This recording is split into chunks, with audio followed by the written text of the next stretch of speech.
श्रीराम समर्थ. श्रीमद दासबोध. दशक 19. सिकवण नाम. समास पहिला. लेखन क्रिया निरूपण. श्रीराम. ब्राह्मणे बाळबोध अक्षर, घडसुनी करावे सुंदर, जे देखतांची चतुर समाधान पावती. श्रीराम. ब्राह्मणाने बाळबोध अक्षर घोटून घोटून इतके सुंदर करावे की ते पाहिल्यावर चतुर पुरुषांना समाधान व्हावे. वाटोळे सरळे मोकळे, वोतले मसीचे काळे, कुळकुळीत वळी चालिल्या ढाळे, मुक्तमाळा जैशा. श्रीराम. अक्षर वाटोळे सरळ मोकळे काजळाच्या शाईने लिहिलेले असावे. ते काळे कुळकुळीत असावे. ओळीत असे लिहावे की जणू काही मोत्यांच्या माळाच आहेत. अक्षर मात्र तितुके नीट, नेमस्त पैस काने नीट, आडव्या मात्रा त्याही नीट, आरकुली वेलांड्या. श्रीराम. प्रत्येक अक्षर नीट नेटके लिहिलेले असावे. प्रत्येक शब्दात सारखे अंतर असावे. त्याप्रमाणेच काने, आडव्या मात्रा, रफार आणि वेलांड्याही नीट असाव्यात. पहिले अक्षर जे काढिले, ग्रंथ संपे तो पाहात गेले, एका टाकेची लिहिले ऐसे वाटे. श्रीराम. ग्रंथाचा आरंभ करताना पहिले अक्षर जे काढलेले असेल तिथपासून ग्रंथ समाप्तीपर्यंत जर पाहत गेले तर एकाच टाकाने सर्व लिखाण केले आहे असे वाटावे. अक्षराचे काळेपण, टाकाचे ठोसरपण, तैसेची वळण वांकण सारिखेची. श्रीराम. सर्वत्र अक्षराचे काळेपण, टाकाचे ठोसरपण, अक्षराचे वळण आणि वाकण अगदी एकसारखे असावे. वोळीस वोळी लागेना, आरकुली मात्रा भेदीना, खालिले वोळीस स्पर्शेना अथवा लंबाक्षर. श्रीराम. ओळीला ओळ लागू नये, रफाराने मात्रा भेदली जाऊ नये, अक्षरांचा खालच्या ओळीला स्पर्श होऊ नये आणि लांबट अक्षर काढू नये. पानशिशाने रेखाटावे, त्यावरी नेमकेची लिहावे, दुरी जवळी न व्हावे अंतरवोळीचे. श्रीराम. पानावर शिशाने रेखा आखून घ्याव्यात, त्यावर मोजकेच शब्द लिहावेत. सर्व ओळींच्या मध्ये सारखे अंतर असावे, ते कमी जास्त असू नये. कोठे शोधासी आडेना, चुकी पाहता सापडेना, गरज केली हे घडेना लेखकापासूनी. श्रीराम. कोठे शोध घालायचा असेल तर अडू नये, शोधूनही चूक सापडणार नाही असे बिनचूक लिहावे.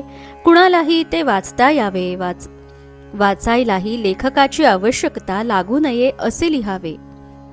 ज्याचे वय आहे नूतन, त्याने लिहावे जपोन, जनासी पडे मोहन ऐसे करावे. श्रीराम.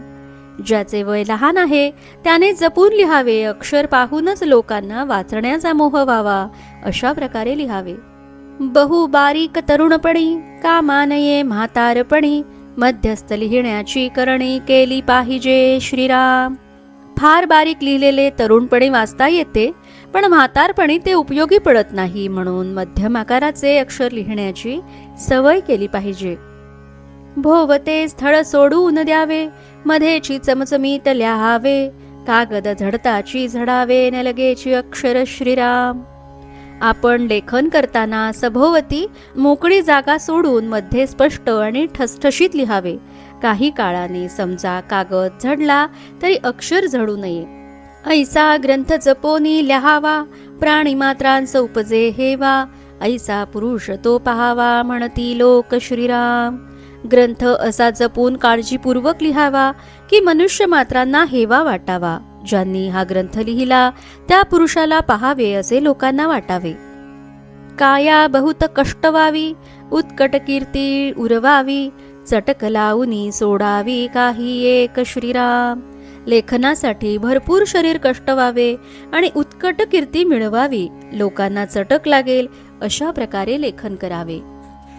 घट्ट कागद आणावे, जपोन नेमस्त खळावे, लिहिण्याचे सामे असावे नाना परी. श्रीराम. घट्ट कागद आणावेत, जपून ते नीट खळावेत. त्यांच्यावर लेखन करण्यासाठी लागणारी नाना प्रकारची सामग्री जवळच असावी. सूर्या कातऱ्या जागायित, खळी घोटाळे तागायित, नाना सुरंग मिश्रित जाणवून घ्यावे. श्रीराम. सूर्या कात्र्या समास फळी खळ घोटण्यासाठी चिवट घोटा, खळ लावण्यासाठी ब्रशासारखे साधन, चाकूला आणि सुरीला धार लावण्यासाठी सुरेख रंगांचे दगड, या सर्व वस्तू नीट चांगल्या पाहून घ्याव्यात.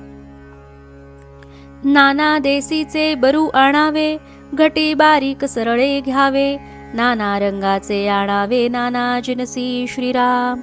नाना देशांतील बोरू आणावेत, त्यातील घट्ट बारीक आणि सरळ असतील ते वापरायला घ्यावेत. अनेक रंगांचे आणि अनेक प्रकारचे बोरू जवळ संग्रही ठेवावेत. नाना जिनसी टाक तोडणी, नाना प्रकारे रेखाटणी, चित्र विचित्र करणी सिंचे लोळ्या श्रीराम. बोरूची टोके तोडण्यासाठी अनेक प्रकारच्या टाक तोडणी असाव्यात. अनेक प्रकारच्या ओळी आखण्याच्या पट्ट्या किंवा रूळ असावेत. कलाकुसर करावी आणि वजनासाठी शिशाच्या गोळ्या ठेवाव्यात. हिंगुळ संग्रही असावे, वाळले आळी ते पाहोन घ्यावे, सोपे भिजवणी वाळवावे संग्रह मसीचे श्रीराम. हिंगुळ आपल्या संग्रही असावे, वाळलेला आळता पाहून जवळ ठेवावा. निरनिराळ्या शाईच्या गोळ्या वाळवून संग्रही ठेवाव्यात.